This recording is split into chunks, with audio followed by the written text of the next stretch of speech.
that was genuinely something out of my comfort zone, listening to a song on camera. There was something I wanted to mention real quick about going to the therapist that I'm just now realizing, wow, it's showing me that recovery from indoctrination and like religious programming does take time. Because I don't know about anybody else listening to this, but at least for me, like when I first woke up and I felt like I had done all my research and I had read so many books, you know, Crisis of Conscience, In Search of Christian Freedom, 30 Years a Watchtower Slave, Exiting the JW Cult, like at least 7 books I had read. I'd been on JW Facts. Like I just, you know, did a research binge and I'm like, I'm awake, you know, like I'm good to go. And maybe shedding that part of my identity, which was so interwoven with my individuality, which I was taught to suppress from the beginning of my life by a mother who didn't realize she was even doing that because it had been done to her.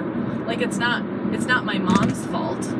She didn't know better. She was doing the best with what she had when she had it. And this is why I now have such a great relationship with my mom. Like, I don't blame her for anything. Like, we had I wasn't even planning on talking about this. What I was going to talk about, and maybe I'll talk about that another time, because I love my mom dearly. She's awesome.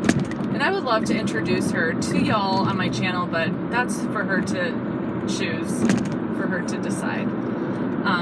But hey, Mom, the invitation is out there. Anyway, what was I going to say?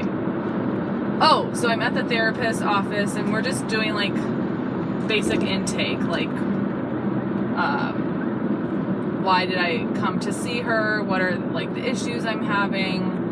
And you know, certain influences in my life. So of course the religion came up and she was like, oh, I've worked with some people of that faith, and I'm explaining things like why I didn't go to college, and you know, she's a normal person, and she's like, oh, like it clicked with her, like, oh, this person, me, made a huge life decision because of the teachings of her religion. And now 21 years later, she's dealing with regrets, perhaps, and consequences.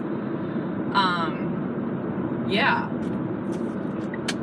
So, and yes, there have been some people who've left in like my comment section like, hey, it's not too late to go to school. I'm totally aware of that. I know it's not too late. It's something that I'm thinking about, you know, weighing the pros and cons. It is a possibility. I haven't just like crossed that off my list of ideas. So I just wanted to say thank you for those comments, and I agree, and yes, it's an option now. But what I realized when I was talking about the religion, I didn't have like a feeling attached to that while I was talking. Like I wasn't angry when I was talking about it. I also didn't feel like I needed to cover up or hide anything, because I've done therapy in the past. I did cognitive behavioral therapy when we were living in New York City because we had insurance. Man, that really makes a difference having insurance, let me tell you. $125 for 50 minutes. Anyway, and that's pretty cheap actually. But when I was going, so that would have been like 12 years ago, 13 years ago, and I remember being very protective of the organization, of the religion. Like I would never have said anything negative about the Jehovah's Witness organization at all to that therapist. In fact, back then I would have been in complete denial. I would have thought it was like a non-issue. If anything, it was like the thing that was helping me. And that's where Stockholm Syndrome comes in, because it's like the person who is suffering with a Stockholm Syndrome relationship, they think the person that's in reality harming them is actually good for them. So yeah, that showed me today, like just being in that therapeutic setting, that I'm not in the anger phase. And I did go through an anger phase for sure.